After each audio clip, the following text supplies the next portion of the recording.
was properly executed. Very well. Post. Right face. Forward. Mark.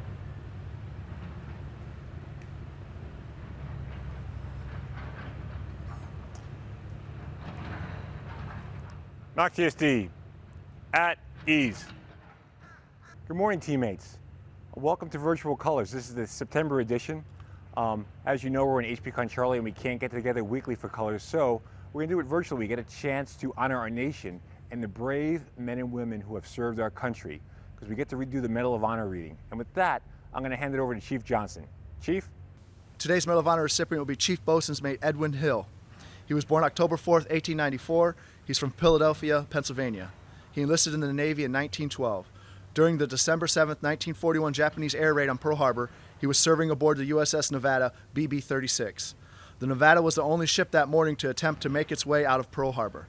In the midst of the attack, Chief Hill led the ship's line handling detail in casting off from the quays alongside Ford Island, so the Nevada could get underway. Chief Hill dived off the back of the Nevada into the harbor, climbing onto the dock to release the battleship from its mooring. He then dove back into the harbor to swim after the ship as it steamed away and climbed back upon the Nevada to resume his duties during the attack. The ship had taken extensive damage and the captain ordered her run aground. Chief Hill had been attempting to drop anchor at the end of the brief battleship's sortie.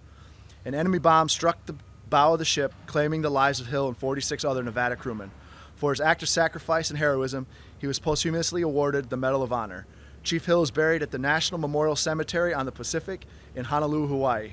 His legacy, the U.S. Navy destroyer escort USS Hill, DE-141. Now I'll read the citation. NAWCTSD, I-10, hut! Citation: for distinguished conduct in the line of his profession, extraordinary courage, and disregard for his own safety during the attack on the fleet in Pearl Harbor by Japanese forces on 7 December 1941. During the height of the strafing and bombing, Chief Boatswain Hill led his men of the line handling details of the USS Nevada to the quays, cast off the lines and swam back to his ship. Later, while on the forecastle, attempting to let the anchors, he was blown overboard and killed by the explosion of several bombs. NAWCTSD, at ease. Thank you, Chief. That was great. Every time I hear the Medal of Honor reading, it just amazes me at the brave things the men and women that serve our nation have done, and that's just incredible. Chief, thank you very much. Teammates, before we're just about to wrap up colors, and I want to invite you over to Warfighter Park for a few awards and some announcements. So please, I hope you join me. NAWCTSD, I-10, hut! Dismissed. Welcome back, teammates. This is one of my favorite parts of the job, and that's being able to give people awards. Recognizing people that do good work and allow us to deliver capability to the fleet. So I really enjoy it. Like I said, it's the most favorite part of my job. I want to start off by calling Kat up. Kat Charlotte, come on up. XO. Attention to award. This is to certify that the Secretary of the Navy has awarded the Civilian Service Commendation Medal to Katya Charlot for your superior work as Labor and Employee Relations Manager, NAWCTSD, Orlando, Florida. Your successful management of pandemic reporting, labor negotiations, and early retirement separation program, all under severe time constraints, resulted in significant improvements to the command's workforce posture. Your consistently high level of performance and your dedication to our nation's warfighters reflects great credit upon yourself and upholds the highest traditions of the United States Navy. Signed, DP Covelli, Commanding Officer.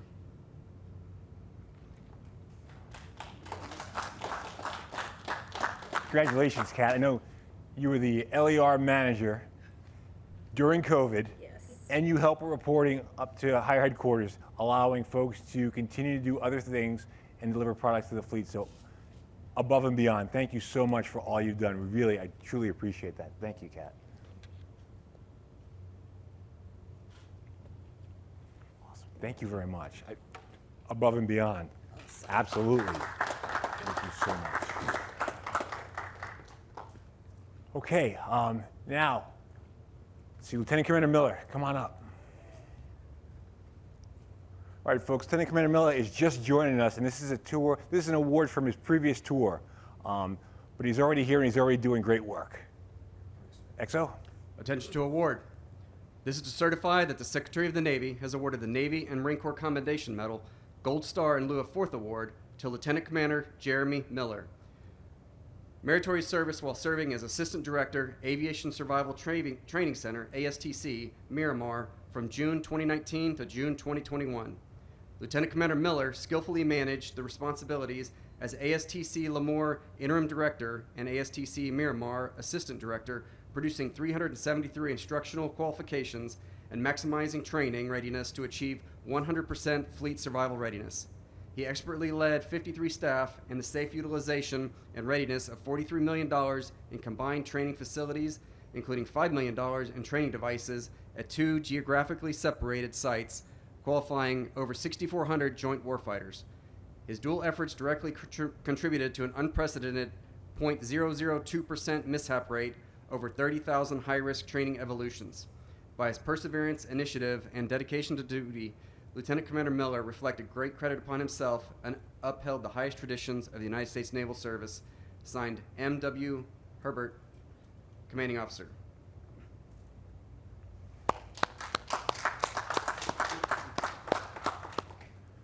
All right, look at this. All right, got number 1 there. Get to have this here, pin that on you. Seems like you were really, really busy at your last command doing good things for the fleet. Truly impressive. You did a lot of stuff, and I know you've only been here for a couple of months, and you hit the ground running, and I'm looking forward to doing great things for the fleet here. So thank you very much. I really appreciate that. Thank you, sir. Thank you very much. All right, here we go. Okay, teammates, and now for some announcements. Many of you have seen on the news that there are several executive orders that have come out with attestation to COVID vaccination status, COVID testing, and mandatory vaccinations for civilian employees. We are currently waiting on guidance from higher headquarters, and there is no action for you at this time. I repeat, there's no action for you at this time. Please stand by. I'm also going to put more information about that in my weekly, and I should be sending that out later today or tomorrow morning. Now, also, if you've been reading my weekly, you'll note that the COVID numbers have been decreasing over the last 3 weeks. Right? And that's a really good thing. Hopefully in the next month or so, maybe we'll be able to transition back to HPCOM Bravo. That depends on how the numbers work out. If we do, maybe we could bring some more people back into the building and get back to more of a sense of normal, sort of like we were in June and early July. So more to follow on that. But the COVID numbers are decreasing here in Central Florida, but they're also raising across the rest of the nations in a lot of places. So keep that in mind. A lot of folks are traveling. And that rise in the numbers is mostly due to the Delta variant. And what the experts are saying, the best protection against this invisible enemy is to get vaccinated. So please, I encourage you to do so. And if you're not comfortable, please consult your healthcare provider. They can give you the facts on the vaccination. Now, I had mentioned earlier that we're in HPCON Charlie, or Health Protection Condition Charlie. And your safety is paramount. We're doing a lot of things to make the workplace as safe as possible. We've limited capacity to 25%. That means you don't have to come in for a telework agreement for a minimum number of times over the pay period. You also should not come in because it's more convenient to work here. You should only be coming in when it's necessary to complete the mission. We're limited to 25% capacity, so it's for folks to come in to complete the mission. Now, what does that mean? It's different for everybody, okay? So you have to have a conversation with your team lead and your supervisor to find out when you have to come in. I'd appreciate if you do that. In addition to limiting capacity, we're also requiring masks in accordance with Navy guidance, and we're doing temperature screening and checks upon facility entrance. So if you're coming into the Flores complex, please stop by the bubble and get your checks, okay? Now, moving away from COVID, I want to talk about some things that are upcoming. You're going to notice that you're going to hear some information about intelligence briefs for the workforce. They're going to start in the October timeframe. All right, we're going to make them mandatory that all the employees go to one intelligence briefing a year at a minimum. You'll see more about this in the TSD news. Emails will be coming out, and I'll even put it in my weekly. All right, and the reason for that is I want you to be aware of the global threats that are out there so you can understand why we do what we do. And that's to make the warfighter ready to counter those threats. So this is a good thing, and we want you to know why we're doing what we do. Okay? Now, you also know that I have an open door policy, and I want to hear from you. I want feedback. I want your questions. Please put them in the CO suggestion box. Go online. Stop me in the hallway. Come knock on my door. My door is open, and I really want your feedback.